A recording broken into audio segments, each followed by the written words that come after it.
Last year, I was very fortunate to be one of the nurses from MGH selected to participate in the United Nations and SONSIEL immersion program in New York. My name is Anthony Ayag. I'm a nurse working at Massachusetts General Hospital, MGH, in Boston, Massachusetts. Fun fact, did you know that the site of the first public demonstration of ether as a surgical anesthetic was at the Ether Dome at Massachusetts General Hospital? This is the Ether Dome at MGH in present day. It still stands today as a tribute to this groundbreaking moment in medical history. I went to the United Nations because I always have the desire to give back and do more beyond the walls of MGH. My guiding philosophy is the golden rule to treat others as I want to be treated.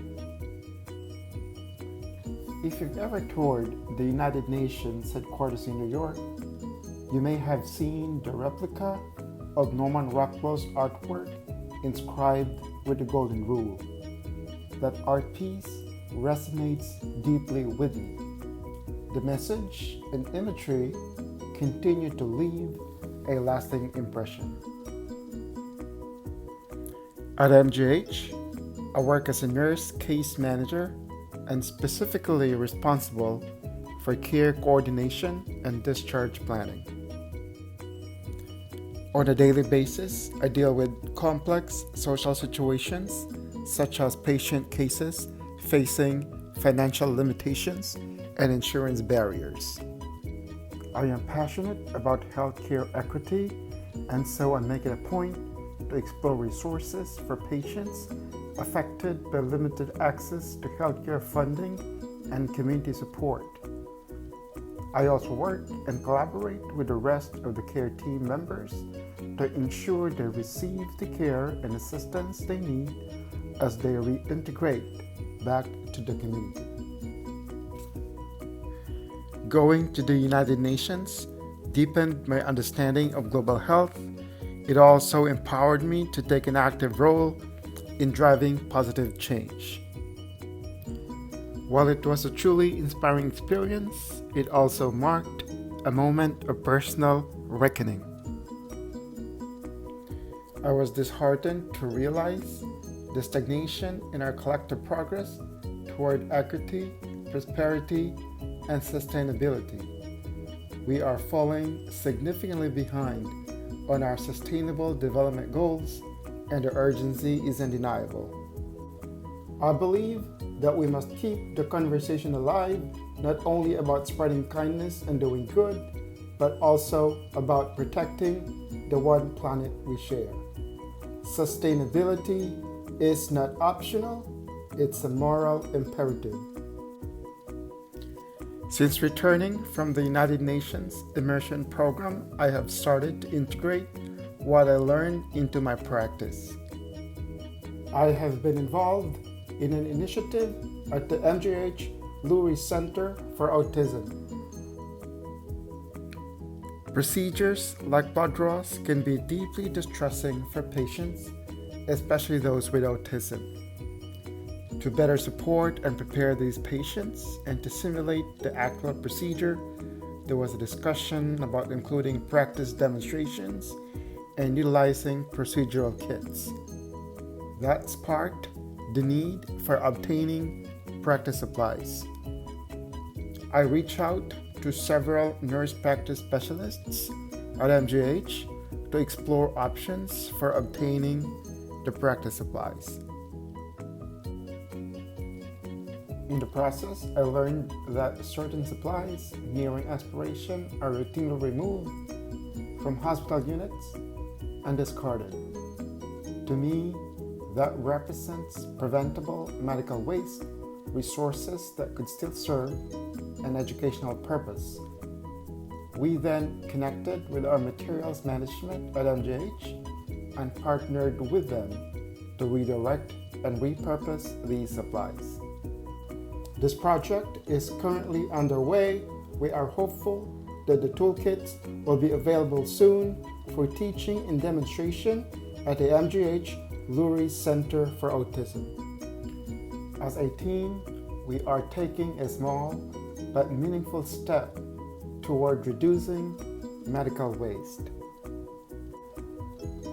I have also presented a green initiative idea for our hospital cafe and have started to reach out to our cafe management. During a trip to the Philippines, where I'm from, while ordering takeout meals, I noticed wooden utensils were offered instead of single-use plastic. To my surprise, the wooden utensils were not only sustainable, but also sturdy and highly functional. That experience sparked a new advocacy effort. I have since been advocating to replicate the use of sustainable utensils in our hospital cafe. I have looked at our waste data from our hospital's environmental services department, and each month we have tons of waste that ends up in a landfill. I continue to advocate for a reimagined cafe, especially focused on replacing single-use plastic utensils with sustainable alternatives to reduce the pervasive impact of plastic pollution. As I continue to work in this idea, I am hoping that this will be eventually embraced and put into practice. I believe that every contribution counts, no matter how small. Even if my efforts only help divert a very tiny fraction of the waste that would otherwise end up in a landfill, it's a meaningful step toward more responsible and sustainable healthcare. Progress does not always come in sweeping changes. Sometimes it begins with small, intentional actions that challenge the norm and inspire others to do the same. Like many of you, I have ideas that I am passionate about, but there are times when we feel unheard or unsupported. Advocacy demands resilience. Championing change often means facing resistance. That's why persistence matters. It is the quiet force that transforms intentions into impact, allowing small efforts to grow into meaningful change. What I do may seem a small gesture. I may just be a drop in the ocean, but even the simplest gesture can create a ripple of hope. When we stay committed to our values and keep showing up, we become part of something larger than ourselves. Thank you for allowing me to share this reflection. Thank you to the MGH Nursing Leadership, to Debbie Burke, our Senior Vice President and Chief Nurse, Ian Nadel, Director for the MGH Center for Innovations in Care Delivery, my Nurse Director, Rachel McKenzie, and my Manager, Marian Turner, for the opportunity to be at the United Nations. It was such a great experience. I am grateful to be part of a community that believes in the power of compassion, persistence, and purpose. Thank you to SONSIEL and the United Nations.